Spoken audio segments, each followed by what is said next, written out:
Assalamualaikum warahmatullahi wabarakatuh dan salam sejahtera. Saya ucapkan kepada Encik Muhammad Fawis, pensyarah kelas debat Bahasa Melayu dan rakan-rakan seperjuangan sekalian. Bersama saya, Zainabia binti Robert, memegang nombor kad metrik di 2021 1100062.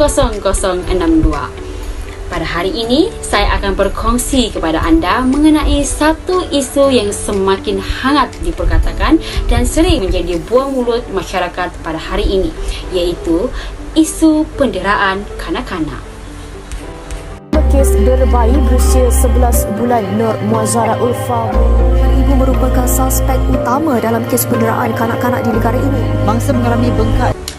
Pertubuhan Kesihatan Sedunia WHO telah mentakdirkan penderaan kanak-kanak sebagai satu bentuk penderaan yang merangkumi aspek fizikal, emosi, seksual, pengabaian, penganiayaan, penindasan atau eksploitasi terhadap kanak-kanak yang boleh menyebabkan kecederaan dan kerosakan terhadap kehidupan, kesihatan, pembangunan atau kemuliaan kanak-kanak tersebut yang telah dilakukan oleh pihak yang tidak bertanggungjawab terhadap kanak-kanak.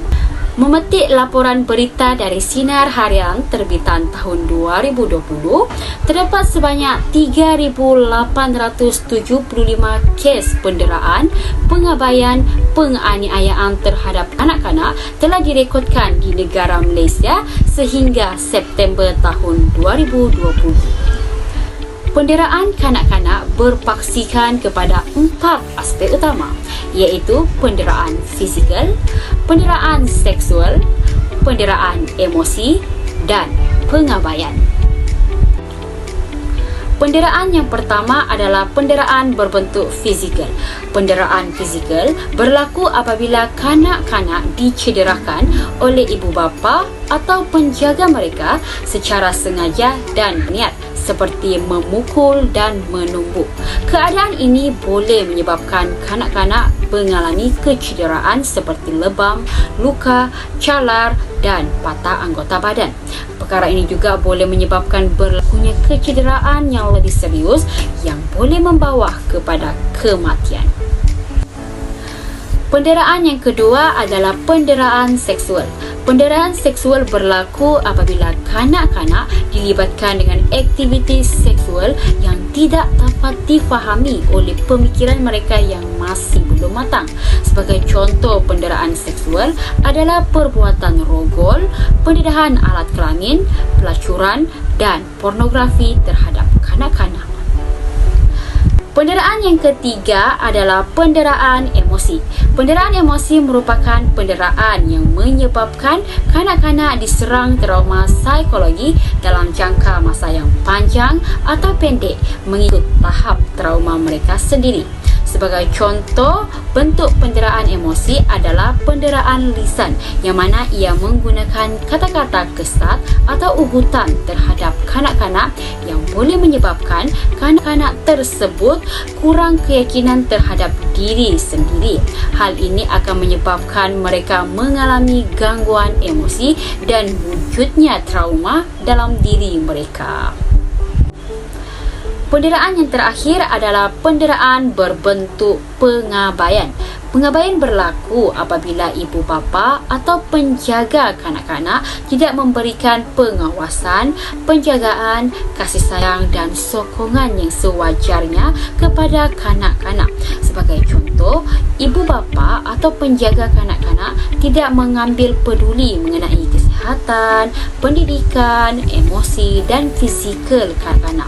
Tindakan-tindakan sedemikian jelas mencerminkan ciri-ciri ibu bapa atau penjaga yang tidak bertanggungjawab terhadap kanak-kanak.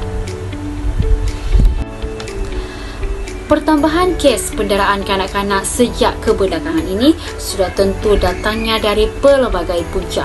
Oleh itu, saya akan membawakan anda 3 punca utama yang menyebabkan kes penderaan kanak-kanak semakin berleluasa. Punca yang pertama yang menyebabkan berlakunya penderaan kanak-kanak adalah masalah institusi keluarga. Institusi keluarga yang rapuh dan bermasalah merupakan pemangkin kepada berlakunya masalah penderaan kanak-kanak. Pergaduhan ibu bapa terutamanya mengenai permasalahan keluarga seperti campur tangan pihak ketiga akan menyebabkan berlakunya penceraian, dan penceraian inilah yang menyebabkan ibu bapa mengalami ketegangan emosi dan sanggup bertindak melepaskan rasa geram dan amarah mereka terhadap anak-anak yang tidak bersalah. Punca yang kedua yang menyebabkan berlakunya masalah penderaan kanak-kanak yang semakin berleluasa adalah masalah kesempitan hidup. Kesempitan hidup yang menghimpit ibu bapa akan menyebabkan mereka sanggup melepaskan tanggungjawab mengurus dan menjaga anak-anak kepada pihak yang lain seperti saudara mara mereka atau pihak penjaga dengan perjanjian upah tertentu kepada mereka. Namun demikian, seandainya ibu bapa gagal memberi upah seperti mana yang telah dijanjikan, penjaga atau saudara mara mereka itu akan bertindak untuk menjadikan anak-anak mereka sebagai mangsa penderaan untuk melepaskan rasa geram dan tidak puas hati mereka terhadap ibu bapa anak-anak tersebut. Dan punca yang terakhir adalah kurangnya penghayatan agama. Penghayatan agama secara realitinya sangat penting diterapkan dalam kehidupan berkeluarga. Hal ini demikian kerana untuk mengeratkan hubungan antara ibu bapa dan anak-anak serta mendapat keberkatan Allah Subhanahu wa taala.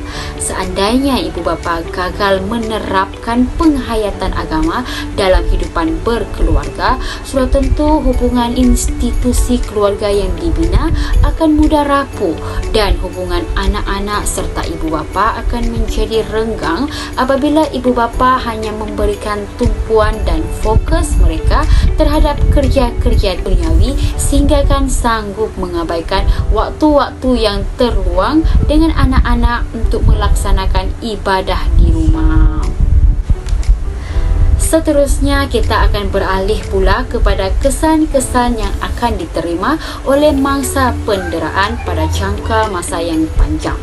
Apabila menyebut tentang kesan-kesan penderaan kanak-kanak, kita sebagai masyarakat dapat membayangkan bahawa kesan ini sedikit sebanyak telah menjejaskan kehidupan mangsa dera pada masa akan datang. Kesan penderaan kanak-kanak ini dapat dilihat dari dua keadaan, iaitu kesan dari segi fizikal dan kesan dari segi mental. Dari segi fizikal, kesan penderaan dapat dilihat seperti lebam-lebam di anggota tubuh badan mangsa dera yang dapat dilihat dengan mata kasar kita. Umum mengetahui bahawa penderaan fizikal ini berlaku disebabkan oleh hentakan dan pukulan objek yang keras.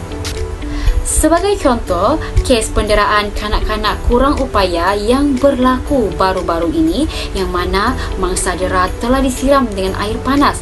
Hal ini telah menyebabkan kulit mangsa menjadi melecut dan bernanah. Lazimnya pendera-pendera ini akan mendera mangsa sehingga mereka rasa puas hati tanpa sedikit rasa sifat peri kemanusiaan. Seterusnya adalah kesan penderaan dari segi mental. Sebenarnya, kesan penderaan dari segi mental lebih sukar untuk dirawat berbanding dengan kesan penderaan dari segi fizikal. Hal ini demikian kerana kesan penderaan dari segi mental melibatkan mental seseorang yang memerlukan perhatian yang lebih banyak dan bergantung kepada kekuatan si mangsa penderaan. Kesan dari segi mental ini berlaku akibat daripada seksaan atau penindasan yang diterima oleh mangsa dera. Dan yang paling membuatkan mereka berasa tertekan adalah apabila tiada seorang pun yang dapat bantu mereka untuk keluar dari zon penderaan tersebut. Lazimnya, mangsa dera tidak akan bersuara kerana bimbang akan dikasari atau didera dengan lebih teruk. Mereka akan berdiam diri sahaja walaupun diselubungi rasa takut yang mendalam. Dan hal inilah yang menyebabkan tekanan emosi mereka berada pada tahap yang kritikal sehingga akan menjejaskan kehidupan seharian mereka kerana mereka telah hilang keyakinan ke atas diri sendiri.